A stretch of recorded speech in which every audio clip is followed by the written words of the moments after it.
All right, I just wanted to document the success. I just got my crown race off of my fork here. This is a fork from a 1980s Lotus road bike, and it's my #1 bike. I love it.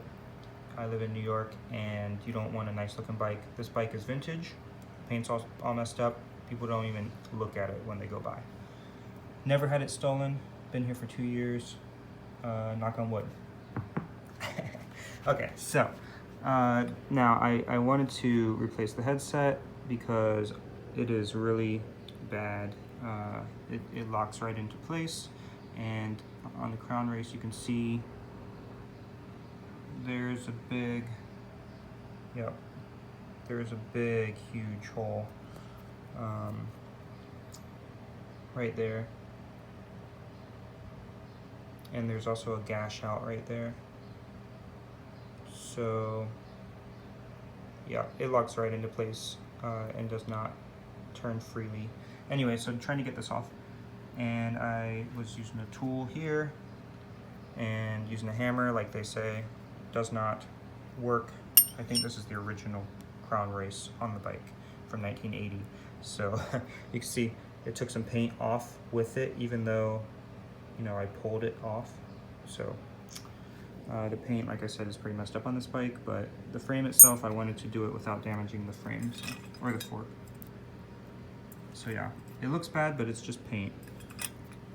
And this did not happen from me removing the crown race. This was already like this. So here's the tool that I used instead of a hammer. It's just a piece of threaded rod, and I used these socket, I guess, extenders.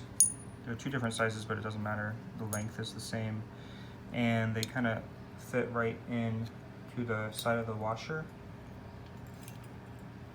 like this. And they stay where they are because it pushes it towards the middle if you have pressure going this way. So that's a cool feature. I guess they're both circular, and so that's why. I don't know. I didn't expect that, but it does actually lock into place really nicely. And so then the other part at the top here needs to lock into something, and this does need to be at an angle. You know, if it's, obviously it can't even fit straight up because the frame is in the way, or the fork is in the way. So luckily on this tool, there are these giant kind of cutout sections, and these lock right into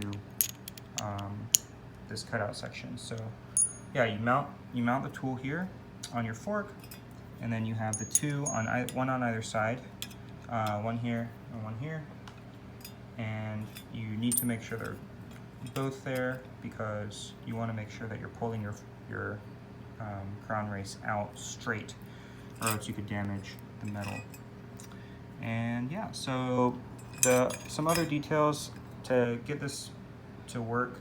I know it's a pretty simple idea, but I played with it for a while before it worked for me because this crown race was so stuck, and I'm not going to pay all that money for a tool. I think it's like $200 or some crazy thing. So there's these 2 nuts that hold these washers in place. That's important because you don't want the washers to be moving around or flip-flopping. You know, you want them to be held straight. So you got to sandwich them between these 2 nuts. Now the rest of this rod will slide all the way through and out, but I did want to show you that there's a nut right here. This little hole is not as big as the rest of the steerer tube, so a nut suffices to help center this in the hole in the steerer tube. So I'm going to pull out the threaded rod assembly that I made, and as you can see, here's the nut I was talking about, and here's also a socket I used, 16mm, to center in the center of this pipe, and that helps the rod from going back and forth, and you springing your, you know, metal pieces out. If the rod moves too much, then these things have a tendency to want to go out from the high tension.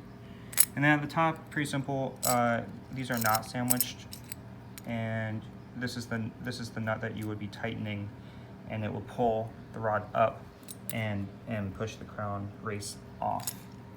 And so yeah, that's basically it. I have two nuts here just to hold the socket, so that I can make sure that I can pull it out. You don't want to put anything in here that you can't make sure you can get out, obviously. Yeah, good luck with this technique. And if you do have one of these tools, or if you're thinking about buying one of these tools, it's pretty much useless with a hammer on stuck crown races. I would say that.